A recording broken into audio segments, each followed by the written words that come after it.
আমাদেরকে শিখাতে হবে না রাজনীতি, আমরা রাজনীতি বুঝি। যদি দীর্ঘদিন ক্ষমতায় থাকে, 1971-এ শেখ মুজিব এদেশের গগনচুম্বী যে জনপ্রিয়তা ছিল, তাকে ইতিহাসের আস্থা করে নিক্ষিপ্ত হয়েছিল। এই ছাত্র জনতার বিজয়কে যদি কতিপয় সমন্বয়কারী দীর্ঘায়িত করেন ক্ষমতায় থাকার জন্য, তাদের অবস্থা পরিণতিও কিন্তু এই শেখ মুজিবের পরিণতি হবে বলে আমি প্রত্যাশা মনে করি। আমরা চোখে ক্ষমতা দেখি না, ক্ষমতা যারা লোভী পিপাসু ছিল তাদের অবস্থা কি হয়েছে এটা আমার দেখা হয়ে গেছে।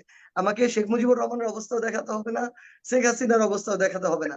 এরশাদ বিরোধী আন্দোলনে আমরা তখন টকবগে আন্দোলনের কর্মী সর্বদলীয়, তখনও দেশের অবস্থা এত খারাপ না, কারণ এরশাদ বিরোধী আন্দোলনের 6ই ডিসেম্বরে পতনের আগেই সমস্ত দল রাজনীতিবিদরা বসে সিদ্ধান্ত নিল পতিত এরশাদের নিযুক্ত প্রধান বিচারপতি সাবেক রাষ্ট্রপতি শাহাবুদ্দিন আহমেদকে ভাগ্য বিধাতা ঠিক করলাম।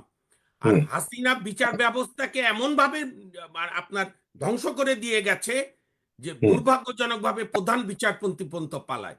আমি সার্জিস আলমের একটা বক্তব্যের সঙ্গে মানে মুক্ত হৃদয় একমত। আমি এটা আমাদের নিজেদের মধ্যে আলাপ করি, বিনয়ের সঙ্গে বলি, বাংলা হয়তো সময় লাগবে, কিন্তু বাংলাদেশে যে কালচার, মিনিমাম 3-4টা প্রায় কাছাকাছি ক্ষমতা সম্পন্ন রাজনৈতিক দল না থাকলে 2/3 যে জ্বালা, এইটা বাংলাদেশ গত 40 বছর ধরে সাফার করেছে।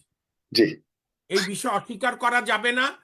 এবং আমি অনুরোধ করব সেলিম ভাইয়ের মাধ্যমে, আমি তো অবাক হই কেন বিএনপি সহ সকল রাজনৈতিক দল এই সরকারকে দাবি জানায় না যে শুধু ফ্যাসিবাদের বিচার না, যারা আমার বাংলাদেশের অর্থনীতিকে ধ্বংস করে দিয়েছে তাদের বিচারের দাবিতে আমি প্রোগ্রাম দেখতে চাই রাজনৈতিক দলগুলোর। সকলকে ধন্যবাদ। ধন্যবাদ। ধন্যবাদ সাধু ভাই। 10 সেকেন্ড সেলিম ভাই, অনেক 10 সেকেন্ড বলেছেন 10 সেকেন্ডেই যে সংবিধান পরিবর্তনের বিষয়টি যেটা আমি বলেছিলাম, ওটি বলেছেন হাস্যস্কর বিষয়। যদি সংবিধান পরিবর্তনের বিষয় এই সরকার করতে চায়, সেটাই হবে জনগণের কাছে হাস্যস্কর, এটা ওনার বোঝা দরকার। আরেকটি বিষয় হলো যে একটি রাজনৈতিক দলকে প্রাধান্য দেওয়া, যেই রাজনৈতিক দলের নাম উনি মেনশন করেছেন, ওনাদের যে অসৎ উদ্দেশ্য, এখন আমাদেরকে শিখাতে হবে না রাজনীতি, আমরা রাজনীতি বুঝি। সুতরাং বিএনপি দেশের জনগণের দল, বিএনপিকে পাশ কাটিয়ে ওনাদের যে আকাঙ্ক্ষা যে একটা নতুন রাজনৈতিক মেরুকরণ করে ওনারা দীর্ঘদিন ক্ষমতা চালাবেন, সেটা সম্ভব হবে না। ইয়াং জেনারেশন বহু ইয়াং জেনারেশন, আমাদেরই তো ইয়াং জেনারেশন কম আছে নাকি? আমাদের ইয়াং জেনারেশন, যারা আন্দোলন করেছেন আমাদের ইয়াং জেনারেশন করে নাই, ওনারাই করেছেন। যদি দীর্ঘদিন ক্ষমতায় থাকে, 1971-এ শেখ মুজিব এদেশের গগনচুম্বী যে জনপ্রিয়তা ছিল, তাকে ইতিহাসের আস্থা করে নিক্ষিপ্ত হয়েছিল। এই ছাত্র জনতার বিজয়কে যদি কতিপয় সমন্বয়কারী দীর্ঘায়িত করেন ক্ষমতায় থাকার জন্য, তাদের অবস্থা পরিণতিও কিন্তু এই শেখ মুজিবের পরিণতি হবে বলে আমি প্রত্যাশা মনে করি। আচ্ছা, ঠিক আছে। আনিসুর রহমান ভাই,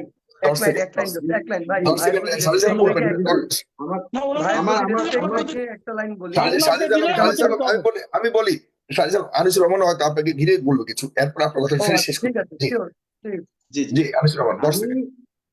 আমরা সম্প্রীতির একটা বন্ধন নিয়ে সকল রাজনৈতিক দলগুলোর পাশাপাশি থেকে একটি সুস্থ সুন্দর বাংলাদেশ গড়ার জন্য আমরা কাজ করছি, আমাদের দল কাজ করছে। এই ক্ষেত্রে সবচেয়ে বড় যেটা বিষয় সেটা হচ্ছে আওয়ামী ফ্যাসিবাদকে আমরা কোনো রাজনৈতিক দল হিসেবে স্বীকৃতি দিতে চাচ্ছি না, এবং আওয়ামী ফ্যাসিবাদের বিলোপ এবং জনগণতান্ত্রিক একটা সংবিধানের জন্য আমরা কাজ করে যাচ্ছি, এবং একটি বিপ্লবী সরকার চাচ্ছি।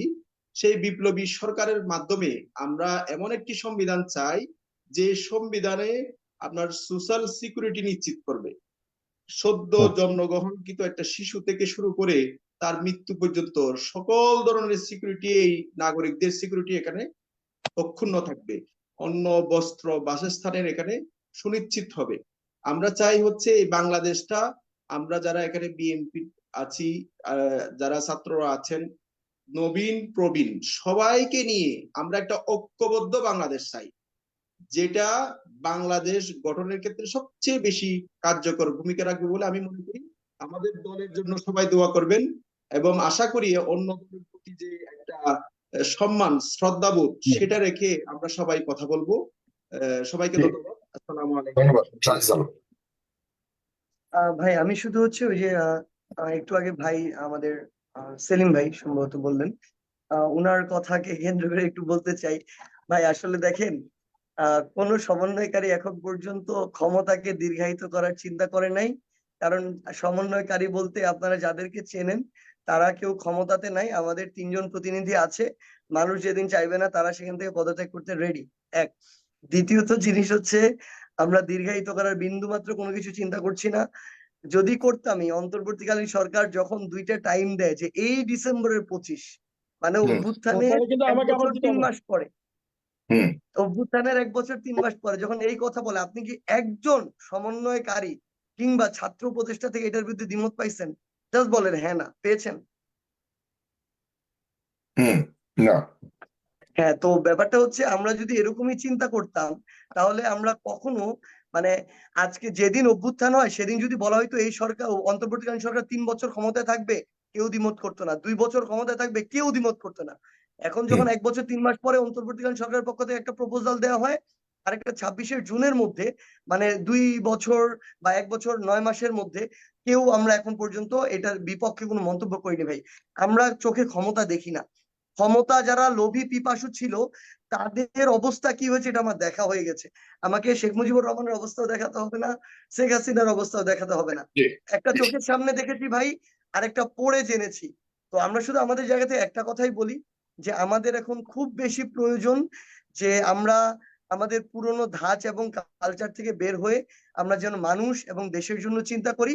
এর জন্য হয়তো আমাদের ব্যক্তিগত অনেক কিছু স্যাক্রিফাইস করতে হবে, কিন্তু দিন শেষে আমাদের কাজের মাধ্যমে বাংলাদেশের ইতিহাসে আমাদের নাম লেখা থাকবে ইনশাআল্লাহ।